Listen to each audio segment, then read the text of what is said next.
हिंजिलीकाटुरे चली लक्ष्मी नृसिंह जात्रा। नृसिंह चतुर्दशी ठारू आरंभ होइथिबा जात्रा पाई चलचंचल हिंजिलीकाटु सहर मानसिकधारी माने विभिन्न बेशरे सज्जित होई ठाकुरंक कृपा लाभ करिसेंते। देखिबा रिपोर्ट।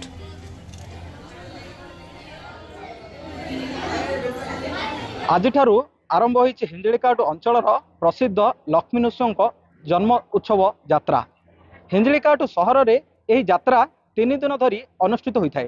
प्रथम दिन में हिंजिलीकाटु सहर पाटना साई, द्वितीय दिन में केउट साई और तृतीय दिन में रंगुणी साई पक्षर प्रभु विग्रह को नगर परिक्रमा कर लक्ष्मी नृसिंह जन्म उत्सव पर लक्ष्मी नृसिंह मंदिर में भक्त और श्रद्धालु सकाळु सकाळु भिड़ जमी। यह यात्रार कौन रही इतिहास और ऐतिह्य पचारि बुझा एठाकर भक्त और श्रद्धालु को। सर कौन कहे आपण तो यही मंदिर सहित जड़ित रही केते वर्ष धरी यात्रा अनुष्ठित होता है? नमो लक्ष्मी नृसिंह नमो। ये यात्रा दीर्घ 78 वर्ष है लगी रही।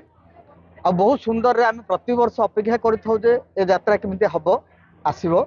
बहुत सुंदर आम अपेक्षा कर मानसिकधारी माने बहुत बेश पड़ी से बुलती जोटा कि आम बाघ बेश, कृष्ण बेश, हनुमान बेश टाइप कौन विश्वास रही कहीं यात्रा हुए किपरि भाव आरंभ होता यात्रा? आम जहाँ शुणीचु शुणवे जे बहुत दिन पूर्वे आम गाँव में गोटे हईजा हो जोटे हईजारे लोक बहुत मरी जाते जड़े बाबाजी नृसिंह ठाकुर को धरिकी आसिकी गाँ जो बुलेले लोक बहुत भल है। लोकंर से विश्वास वर्तमान पर्यंत अच्छी आउ से विश्वास रे लोक वर्तमान चली आमर यात्रा शुरू कर चली। कौन कहे यात्रा संपर्क कौन आप अभिज्ञता रही? बोले आमर 70 इयर्स है। 70 इयर्स आमर कंटिन्यू यहाँ जारी रही। आगामी दिन जारी रही। मोर पिलाठू मानसिक रखा जे हनुमान भेष पढ़ाई से आज आम भेष पढ़ी प्रभु पाखु आशीर्वाद नाक आसीचु।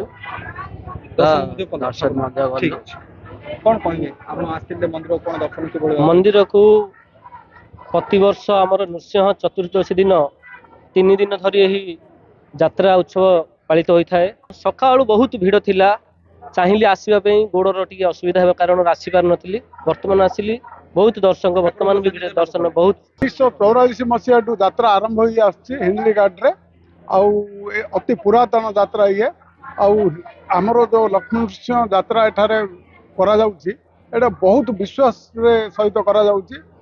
निश्चित भाव ओ गोटे विश्वास और आस्था को नहीं प्रतिटी यात्रार किसी किंवदंती रही है।